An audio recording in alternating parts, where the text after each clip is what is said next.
Autumn, 1470. The highlands of Thessaly, where ancient olive groves whisper in the wind. The convent bells rang their final toll. High in the mountain passes where Byzantine stone met endless sky, a community of women gathered in their chapel. They prayed beneath frescoes worn smooth by centuries saints, whose faces had faded into shadow, their features erased by time and neglect. On the eastern horizon, smoke rose in dark columns. Ottoman banners moved through the valleys like crimson waves, visible even from this distance. The women understood what was coming. No relief force would arrive. No soldiers remained to defend these walls. The abbess, Sister Eleni of Larissa, stood before the altar clutching a silver crucifix that had survived generations of storms and sieges. Her voice carried through the stone chamber, steady despite the fear pressing against every heart. "If they breach these walls," she said, "hold your faith within. That they cannot take." But she was wrong. When the Ottoman forces reached the convent at sunset, vows and prayers meant nothing against the machinery of conquest. This is a story drawn from fragmentary records scattered across archives in Rome, Venice, and Istanbul, missionary letters, diplomatic correspondence, and Ottoman military registers. These documents, often incomplete and contradictory, form the foundation of an account that history tried to bury. To understand what happened at the convent, one must first understand the world in which it stood. By the mid-15th century, the Byzantine Empire had collapsed. Constantinople, the city once called the Shield of Christendom, had fallen in 1453 to Sultan Mehmed II. The Ottoman advance did not stop at city walls. It swept through Greece, the Balkans, and deep into Christian territories, transforming the religious and political landscape of an entire continent. Convents and monasteries, scattered throughout these contested regions, occupied a peculiar position. They were not military targets in the traditional sense. They housed no armies, stored no weapons, but they were symbols of the Christian order that had dominated these lands for a millennium. Their presence was a reminder that the cross still stood, that resistance, however passive, endured. The Ottoman approach to conquered religious institutions varied. Some were converted into mosques, others were left intact as dhimmi communities, protected but subordinate under Islamic law. But in regions where resistance had been fierce or where symbolic victory mattered, the treatment was far harsher.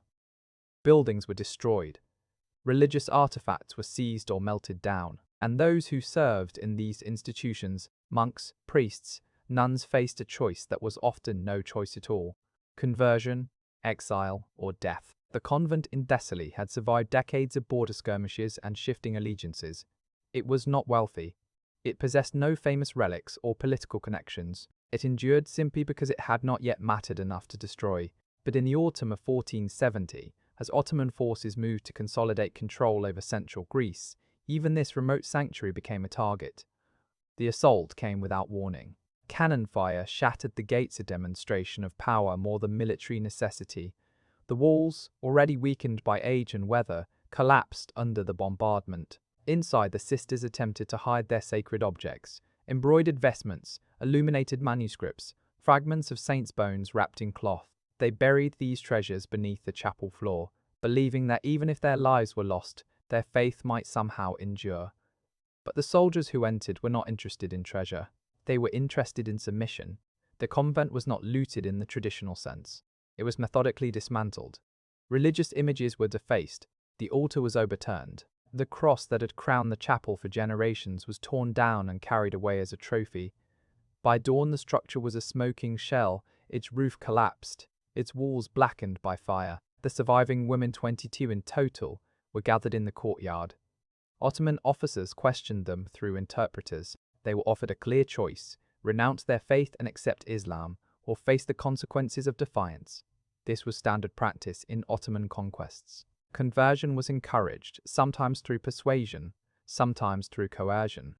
Those who converted were often integrated into Ottoman society, given new names, new roles, new lives. Those who refused were treated as enemies of the state. Sister Eleni, as abbess, was brought forward. An officer, likely a regional commander, addressed her directly. He spoke of mercy, of practical necessity. Her community could survive, he said, if she would only acknowledge the superiority of the Sultan's faith and authority. Her response, recorded in later European accounts though likely embellished, was simple and final: "I have given my life to God," she said. "What else can he take?" The officer hesitated.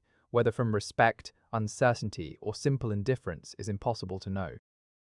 Then he turned away, leaving her to his subordinates. What followed was not recorded in Ottoman military logs, which typically omitted details of violence against non-combatants, but European letters from the period, particularly those sent by Venetian merchants with intelligence networks in the region, referenced the fate of religious communities that refused to comply. The language is euphemistic, disciplined, removed, dealt with according to necessity.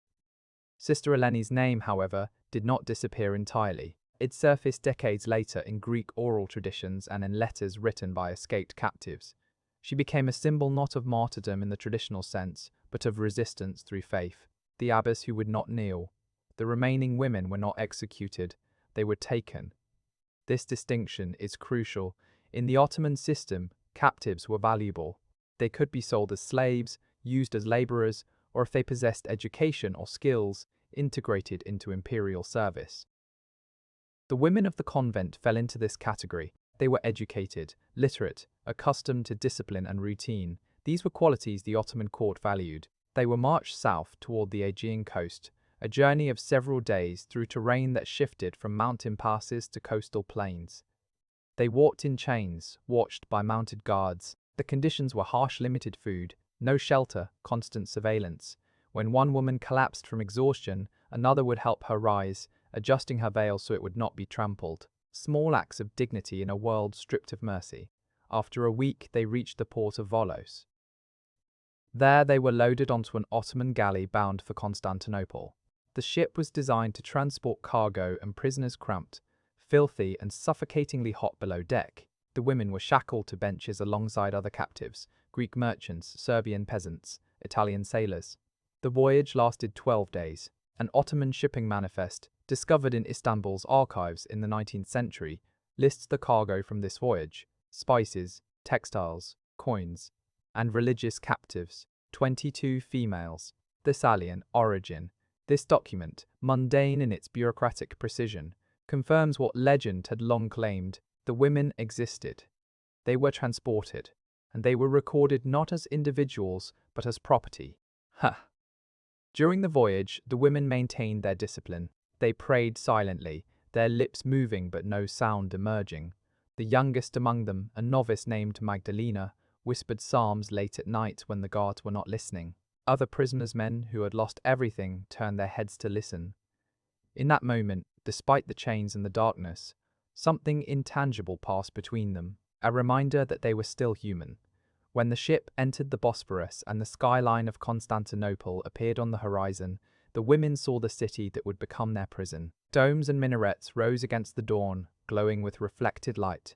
The great dome of Hagia Sophia, once the heart of Byzantine Christianity, now crowned with the crescent of Islam, dominated the view. For centuries, this had been called the city of the world's desire, a place of wealth, power, and cultural brilliance.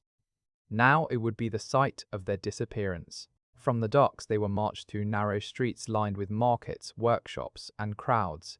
People paused to watch. Christian nuns among captives were unusual, even in a city accustomed to diversity and conquest. The women were led toward the imperial district, past the ancient walls of the Byzantine past, toward the palace complex where their fates would be decided. They were made to kneel in the shadow of Hagia Sophia. As the call to prayer echoed from the minarets, one of the sisters whispered, "We are home, but it is no longer ours." They were brought before the Divanumim Kimin, the imperial council, where matters of state and justice were decided. This was not a dungeon or a torture chamber. It was a hall of marble and authority where the Sultan's will was enacted through bureaucracy and law. Scribes sat ready with ink and parchment, recording every detail: names, ages, places of origin, and intended use. The Grand Vizier presided, his expression unreadable. Through interpreters, the women were informed of their situation. Those who accepted conversion would be given new names, adequate provisions, and roles within the palace or affiliated institutions. Those who refused would face the discipline of faith, a phrase deliberately vague, implying imprisonment, hard labor, or worse. None of the women spoke. The silence stretched, heavy and deliberate. Then one of the elder sisters, a woman named Demetria, stepped forward. She had lived long enough to see empires rise and crumble, and she addressed the vizier not as a supplicant, but as someone who understood power. "My lord," she said, "you may rename us, but you cannot rewrite the prayers we carry." The interpreter hesitated, uncertain whether to translate such words. When he did, the vizier's face remained neutral. Then he replied, his voice cold and measured. "Prayers fade when the tongue forgets how to speak them." With a gesture, the sisters were dismissed, not to execution, but to the lower chambers of Topkapi Palace, where captives of uncertain status were held. Some would later call this mercy. Others would recognize it as something far more insidious, a slow erasure. The chambers beneath Topkapi were not designed for comfort. They were narrow stone-walled cells with minimal light, accessed through labyrinthine corridors that seemed to swallow sound. The women were stripped of their religious habits and given rough garments. They were assigned tasks: cleaning, sewing, tending fires for the upper levels of the palace. It was labor meant to break the spirit to transform holiness into servitude, but the Ottoman authorities underestimated these women. They had lived under vows of poverty, silence, and obedience for years. Hunger, cold, and solitude were not new experiences. For them, suffering was not punishment, it was a test of devotion, and in this underground world, their discipline became their armor. At night, they prayed in secret. One carved a small cross into the clay wall with her fingernail, another traced verses into the dust beneath her sleeping mat. They counted days by the rhythm of the muezzin's call, not out of submission, but as a way to mark time in a place where time seemed to stop. Whispers began to spread among the palace servants, stories of the silent sisters, foreign women who never spoke, never begged, never wept. Some called them cursed, others called them saints. Their silence, paradoxically, made them more visible. It echoed through the corridors louder than any scream. Months passed. The women's hands blistered from labor. Their faces grew gaunt. They were no longer called by name. Each was assigned a number, a mark of ownership.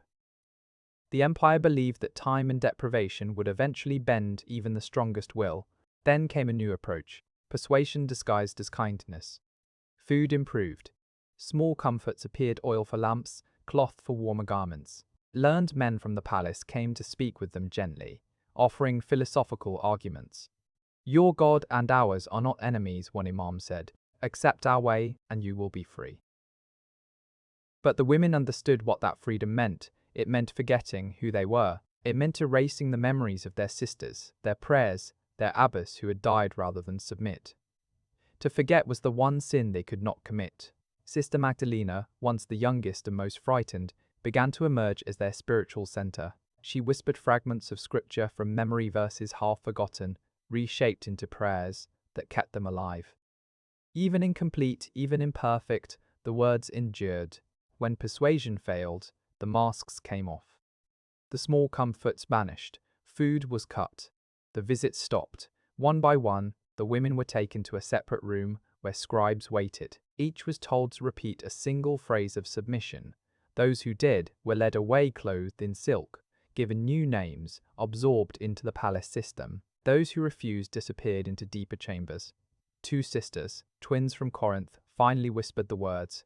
They were never seen again. Whether they lived comfortable lives in the palace or met darker fates, no record survives. For those who remained, each disappearance hardened their resolve.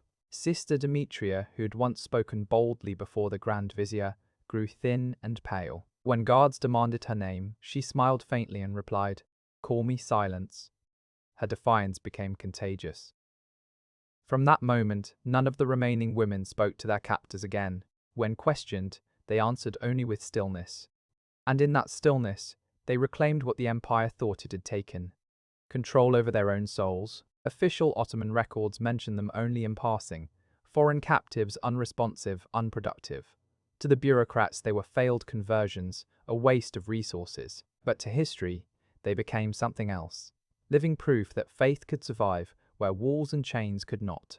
By the time spring returned to the palace gardens above, only 11 of the original 22 remained alive. The guards called them ghosts in rags, but servants whispered of something stranger, that sometimes, deep in the night, Faint voices could be heard beneath the palace chanting in a language no one remembered, but everyone feared. Then, in the forgotten corridors where no sunlight reached, the survivors found something unexpected, an old sealed archway, buried in dust and rubble. At first, it was simply a hiding place, but slowly it became something sacred. They used broken pottery for candle holders. A scrap of linen became an altar cloth. From a shard of mirror, they fashioned a crude cross. In this secret chapel, they gathered each night after the palace slept. There were no hymns, no sermons, only whispers. Each woman knelt and shared a memory, a village, a church bell, the smell of bread baking before dawn. These memories became their new psalms, small offerings to a god who still listened in the dark. A Venetian prisoner, held briefly in the palace and later released, wrote of strange voices echoing beneath the harem women singing in Latin to a god not of this empire. For centuries, historians dismissed this as superstition, until in the 20th century, archaeologists excavating beneath Topkapi uncovered a small chamber lined with Christian carvings, crosses scratched into stone, a Latin phrase half erased by time, lux in tenebrae lucet, the light shines in the darkness. That discovery changed everything. It proved these women had not simply vanished, they had left a mark, a silent revolt, etched into the walls of their prison. Inside the hidden chapel, Sister Magdalena began marking the walls with charcoal. Names could not be written openly, so she devised symbols instead, a small bird for each sister still alive, a flame for each one lost. Whenever a new bird failed to appear, it meant another had disappeared. The guards never found the chapel. But they began to notice something strange about the captives. Despite the hunger, the cold, and the confinement, the women moved with a quiet, almost unnatural calm. The overseers labeled it madness, but the scribes, trained to observe and record, noted something else. They have discovered a strength not of this world. The secret worship continued for months, perhaps years, and though the empire tried to erase every trace of their existence, the chapel became their ultimate act of defiance. Not with weapons, not with protest, but through a faith that refused to die. Josh. By 1482, a new sultan had risen to power. Young and ambitious, he ordered a purge of any perceived weakness from his predecessor's administration. Every servant, concubine and laborer was meticulously accounted for, except one group. In the Topkapi archives, under columns of carefully recorded names, there is a blank space, a gap where 21 entries should have been. The ledger reads only, unfit for service disposed. No dates, no burial records, nothing. This is how history erased them, not with fire, but with withheld ink. And yet the silence itself became proof. Only something shameful is hidden so carefully. Centuries later, an Ottoman courtier's diary surfaced in the archives of Bursa, cryptically mentioning foreign women who refused to submit and disappeared beneath the palace foundations. Another letter, intercepted by Venetian spies in 1484, spoke of nuns who would not bow to the Sultan's will. Together, these fragments revealed a truth the empire had tried to bury, the deliberate erasure of women who had become symbols of spiritual resistance. The last record of Sister Magdalena comes from decades later, written by an Italian pilgrim traveling through Constantinople. He recounted a story whispered by an elderly palace servant, a tale of a woman who sang to her god until the guards sealed the room. Her name was unknown, but the faint hymn the servant described matched the liturgy of the Greek Orthodox Church. In that echo, her story endured. Over time, tales of the vanished sisters became whispered rumors among slaves and servants. On certain nights, the lower halls of the palace would grow inexplicably cold, and the air would smell faintly of incense, though no fire burned. Memory, superstition, or both the story, refused to die. Centuries later, European visitors, drawn to the exotic mysteries of the Ottoman court, heard fragments of the same legend. A French diplomat, writing in 1712, noted that among the older palace attendants there persisted a forbidden story of Christian women who sang themselves into heaven. He dismissed it as myth, that the walls had already told the truth. The chapel lies in ruins now, but the carvings remain. Faded prayers etched into stone. A whisper of women who refuse to be forgotten. In their silence they still speak. They speak of a truth that empires cannot legislate away, that faith, when rooted deeply enough, becomes unbreakable. That even in the darkest chambers, where light cannot reach, the human spirit finds ways to endure. The Ottoman Empire, for all its power and sophistication, could not erase these women, not entirely, because they left behind something more permanent than their names. They left behind proof that defiance does not always roar. Sometimes it whispers. Sometimes it carves symbols into stone where no one will see them for 500 years. Sometimes it kneels in a forgotten room and prays to a god that the conquerors thought they had defeated. The sisters of Thessaly did not win their freedom. They did not escape. They did not live to see their homeland liberated or their faith restored to prominence in the lands they once knew. By any conventional measure, they lost. But they won something the empire could never take: the integrity of their own souls. They chose suffering over surrender. They chose silence over betrayal. And in doing so, they planted seeds that would grow in ways they could never have imagined. Because centuries later, when archaeologists uncovered that small chapel beneath Topkapi, when they found the crosses and the Latin phrases and the charcoal birds on the wall, the world remembered. Scholars wrote papers.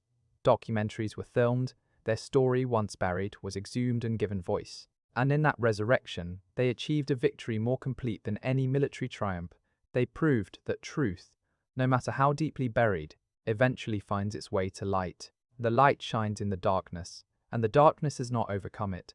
This was the phrase they carved into stone. This was their final testimony. Not a cry of despair, but a declaration of hope. Not a plea for rescue, but an affirmation of something larger than themselves. They believed, even in that underground prison, even as their sisters